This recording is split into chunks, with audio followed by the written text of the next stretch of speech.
La fonction du prophète a presque toujours eu pour objet une restauration spirituelle. Cela signifie donc que celui-ci se référait à quelque chose qui avait été perdu, à ce qui était essentiel pour la satisfaction de Dieu. D'où la note dominante du prophète, qui est l'insatisfaction. De plus, et cela pour des raisons évidentes, car le peuple n'était pas disposé à marcher dans la voie coûteuse du plein dessein de Dieu. Le prophète a été généralement une personne impopulaire. Cependant, cette impopularité ne signifiait pas qu'il était dans l'erreur ou que son œuvre était inutile, car tous les prophètes ont été confrontés à l'opposition du peuple, et cela avec de grandes souffrances. C'est donc vrai que le ministère prophétique est lié au besoin du recouvrement de la pleine pensée de Dieu pour son peuple. Alors assurément, le temps dans lequel nous sommes est aussi marqué par ce même besoin. Peu de gens honnêtes et sensés admettront que les choses vont bien dans l'Église de Christ aujourd'hui. Une brève comparaison avec les premières années de la vie de l'Église nous permettra de saisir le contraste entre cette époque et les périodes qui lui ont succédé. Référons-nous uniquement à la vie d'un seul homme, Paul. En l'an 33 de notre ère, quelques hommes inconnus pour la plupart, considérés comme pauvres et ignorants, furent associés avec un certain Jésus de Nazareth.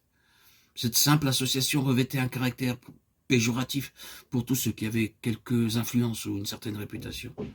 Ces mêmes hommes, après la crucifixion de Jésus, se mirent à proclamer sa seigneurie et le salut en son nom. Mais ils furent malmenés par les autorités établies de l'époque. L'année de la mort de Paul en 67 ou 68 après Jésus-Christ, 34 ans plus tard, quelle était la situation? Il y avait des églises à Jérusalem, à Nazareth et à Césarée, à Antioche, et dans toute la Syrie, en Galatie, à Sardes, Laodicée et Éphèse, et dans toutes les villes de la côte est de l'Asie mineure, à Philippe, Thessalonique, Athènes, Corinthe et dans les principales villes des îles grecques, à Rome et dans les colonies romaines de l'Ouest, même à Alexandrie. L'histoire des générations, de l'entreprise missionnaire, des dizaines de milliers de missionnaires, des sommes d'argent considérables, de la colossale organisation administrative, de toute la publicité et des appels ne peut favorablement être comparée à ce qui a été cité précédemment. Nous sommes aujourd'hui témoins du déclin de tout le système mondial des missions et des missionnaires professionnels, tel qu'il a existé durant une longue période, et cependant le monde n'est pas entièrement évangélisé. Y a-t-il une raison à tout cela? Nous pensons pour autant que nous puissions discerner qu'il y en a une. L'explication de cet état des choses n'est pas le fait d'une modification du dessein ou de la volonté divine de pourvoir à un tel dessein. Elle réside dans la manière différente d'appréhender les bases, la façon d'agir et la finalité de l'œuvre de Dieu. Nous avons une illustration de cela à notre époque. Au cours d'une période inférieure à la vie d'un homme, en Chine, des églises caractérisées par une réelle profondeur spirituelle ont vu le jour dans de nombreuses contrées, pas moins de 400 ans, quelques années, alors que le communisme se répandait dans tout le pays. Un autre mouvement progressait. Il ne se limitait pas uniquement à la Chine, mais il allait bien au-delà, et la conséquence de tout cela, c'est que nous trouvons maintenant des églises vivantes dans de nombreuses parties de l'Extrême-Orient. Cette œuvre a été méprisée, persécutée et rejetée pendant de nombreuses années. Mais quoique les mouvements et les sociétés missionnaires aient dû quitter le pays, cette œuvre est allée de l'avant, et malgré de nombreux martyrs, elle gagne du terrain. L'homme levé par Dieu a été emprisonné, mais l'œuvre n'a pas été arrêtée.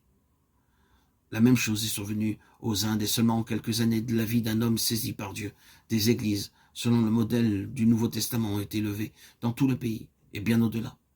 L'opposition a été très grande, mais l'œuvre est celle de Dieu et ne peut pas être arrêtée. Une fois encore, quelle en est l'explication? La réponse ne se trouve pas dans le zèle ou le dévouement à l'égard du salut des âmes. Elle est le fait d'une nouvelle appréhension absolument originelle de Christ et de l'éternel dessein de Dieu le concernant lui. Cette révélation par le Saint-Esprit est venue avec un pouvoir dévastateur et révolutionnaire sur les apôtres et sur l'Église.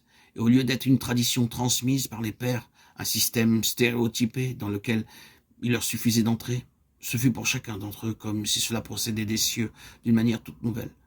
Ce qui en fait était une réalité. Ce mouvement de Dieu, mettant de côté toutes les traditions et les choses anciennes, et introduisant la croix expérimentée de manière très pratique, était marqué par trois principes.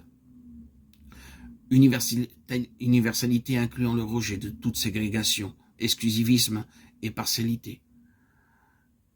Deuxièmement, entièrement céleste et spirituel. Et enfin, l'entière seigneurie de Christ opérant directement par la souveraineté du Saint-Esprit.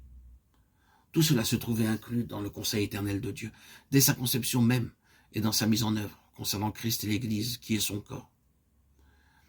Aujourd'hui, et les faits sont là pour le démontrer, les caractéristiques de la volonté originelle cèdent la place à la raison.